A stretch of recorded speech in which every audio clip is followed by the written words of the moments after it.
Journal entry of purchase of stock under periodic system, इसमें जी ये सामने हमारे लिखा हुआ है कि परचेजेस डेबिट, और अगर कैश पे हो तो कैश क्रेडिट हो जाता है, अगर अकाउंट पेएबल पे हो तो अकाउंट पेएबल क्रेडिट हो जाता है।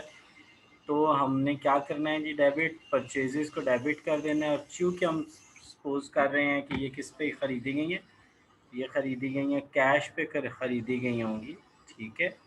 तो अगर कैश पे ख़रीदी गई हैं परचेजेस तो हम कैश कर देंगे इसको। अच्छा जी, next, capacity variance would be favourable. यार कैपेसिटी बोलते हैं वॉल्यूम वेरिएंस को, जब अप्लाइड जो हैं वो आपके ज़्यादा होंगे एस्टिमेटेड से, तो उस वक्त आपका कैपेसिटी वेरिएंस जो होगा वो फेवरेबल होगा। Applied F O H cost is less than the actual, जब अप्लाइड कम होंगे एक्चुअल ज़्यादा होंगे। अप्लाइड कम का मतलब है कि ये अंडर अप्लाइड यानी फेवरेबल आपका उसमें चला जाएगा, ठीक है। Where the applied F O H is less than the actual F O H, तो जब हमारे अप्लाइड जो हैं वो क्या होंगे, कम होंगे किससे, एक्चुअल से, तो ये हमारा क्या होगा, फेवरेबल होगा। नहीं यार, अनफेवरेबल होगा। डेंजर लेवल में क्या करते हैं हम, इमरजेंसी लीड टाइम से क्या कर देते हैं स्टूडेंट्स, मल्टीप्लाई कर देते हैं। Which of the following method allocation and appropriation of the F O H, तो ये सारे जितने मेथड्स हैं ना ये सारे एलोकेशन के लिए होते हैं, ठीक है। अच्छा जी, नेक्स्ट वो हमें कह रहा है जी, क्या कहता है, cost of production if the equivalent units with respect to material इतने, लेबर इतने, एफ ओ एच इतने, आइडेंटिफाई द मटेरियल कॉस्ट। तो यार हम सिंपल उसको डिवाइड कर देंगे इक्विवेलेंट प्रोडक्शन को किस पे, यानी 1/6 जो है ना यार,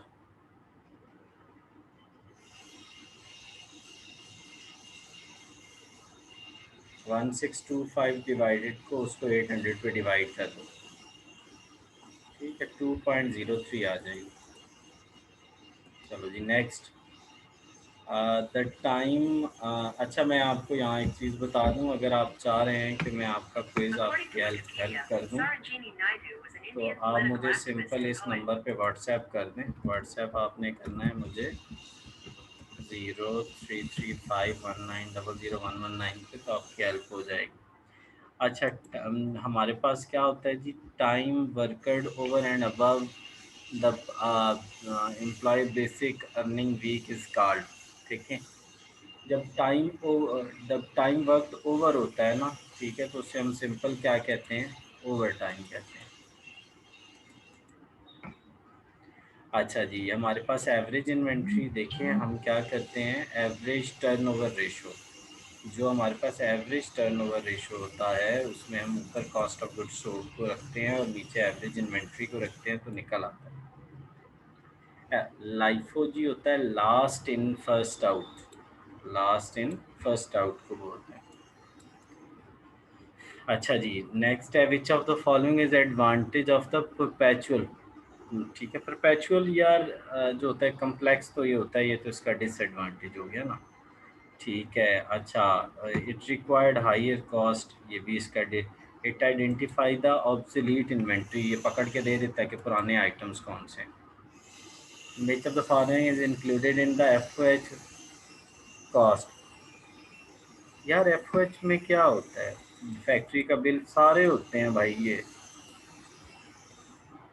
In production report, which of the following is used to compute the cost per unit? यार सिंपल सी बात है, जो हमारी कॉस्ट होगी उसको हम डिवाइड करेंगे इक्विवेलेंट यूनिट्स में, ठीक है, इक्विवेलेंट यूनिट्स प्रोड्यूस, उसको डिवाइड कर देंगे। अच्छा जी, F O H absorption rate आपको डिवाइड करने से निकल आएगा, ठीक है। आपने क्या करना है, आपने एफ ओ एच रेट आप कैसे निकालेंगे,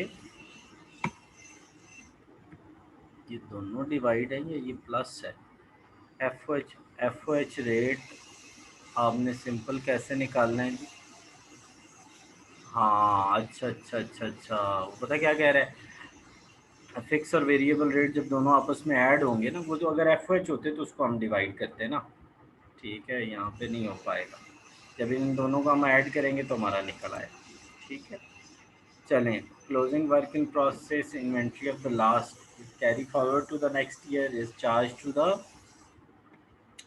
प्रॉफिट एंड लॉस यार। इज ओपनिंग होगी ना नेक्स्ट ईयर की यार, बड़ी सादी सी बात है। और component of the prime cost are, prime cost में होता है मटेरियल और लेबर, ठीक है। प्राइम कॉस्ट में आते हैं आपके मटेरियल और लेबर आते हैं। ठीक हो गया students, thank you very much. आप मुझे रब्ता कर सकते हैं।